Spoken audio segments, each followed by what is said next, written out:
Tänasel ilusal päikesepaistelisel päeval on Kiltsi põhikool kogunenud selle kurva sündmuse tunnistajaks. Me peame lahkuma oma vähemalt 200-aastasest pühast koolitammest. Pikalt on tamm kaunistanud seda mõisaparki. Kõik tulijad on nautinud selle tamme ilu ja vägevust, kuid miski pole siin igavene. Kahjuks ei pidanud meie püha tamm nendele suurtele tormidele vastu ja tema saatuseks sai see, et torm murdis ühe tema suurest arust. Ei ole võimalik säilitada teist aru, sest ta on lihtsalt langemisohus. Seepärast jätame kogu kooliga oma tammega hüvasti ja laulame tammele mälestuslauluks oma kooli hümni. Meie tammest on mitmeid legende. Üks on see, et siin oli väga tore linnukene. Tema oli usinuse ja hoolsuse sümbol. Kes aga meie mõisas tahtis magama jääda, seda linnukene üles äratas. Aga seda linnukest ammu enam meil ei ole, sest meie loomelaagri lapsed minu teada magavad ööseti päris rahulikult. Aga tõsisem legend on see, et siin, sellesama tamme juurte all, on rahapada. Kruusensterni ajal tuli korraks siia mõisa Karl 12. oma ratsaväega. Mõisaõu oli täis sõdureid ja nendel oli ka suur aare kaasas. Millegipärast hakkas neil kiire ja nad otsustasid selle siia tamme alla, selle varanduse siia tamme alla matta. Seda varandust on otsitud ja legend ütleb, et ristineljapäeva öösel saab seda varandust peale kella 12 siit kätte. Minu teada on proovitud seda siit kätte saada küll, ainult et vist ei tea, ei ole vist õige neljapäev olnud.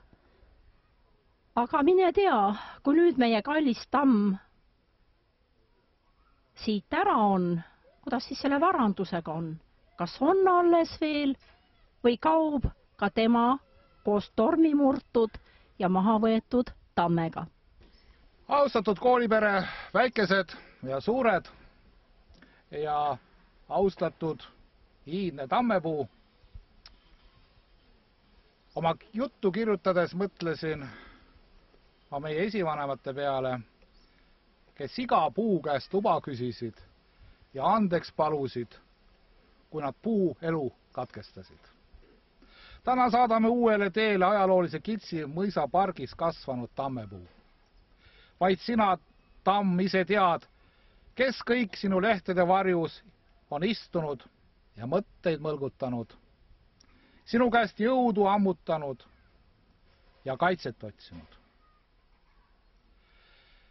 Kes enam teabki, kas oled sattunud siia sellesse kohta kasvama juhuslikult või oli sinu elukoha määramisel ja käekäigus oma osaga kuulsal meresõitjal, kui ta mõisaparki ja ümbrust kujundas.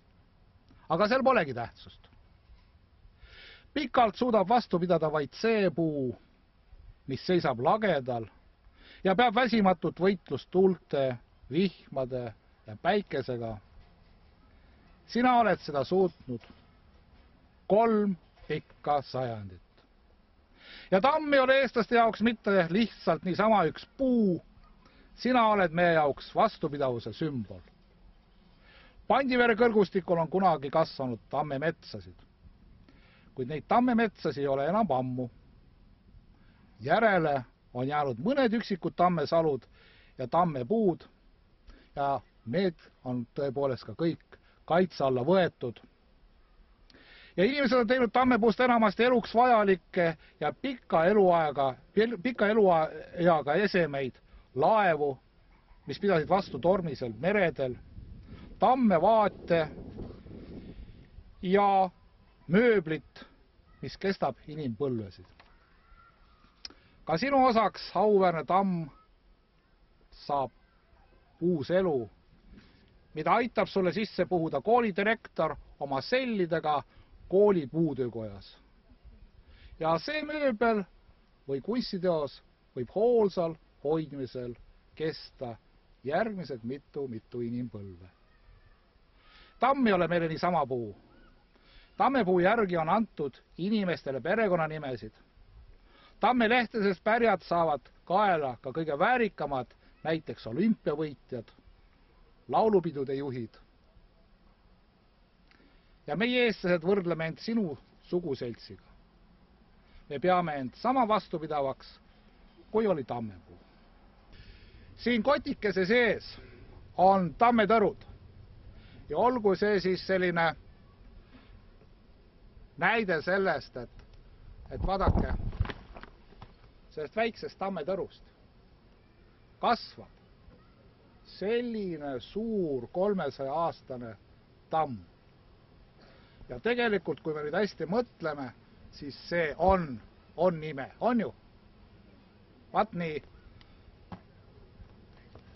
Ja direktor tulebki sealt. Ma annan sulle siia teotäie tammetõrusi. Tänavuse aastale saak. Ja täpselt, olgu see sümboolne siis niisugune, mis tagaks selline märk jätkusuutlikkusest sellele mõisapargile ja üldse sellele toimetamisele ja elule siin ümber mõisa selles külas. Tänan teid. Võta heaks.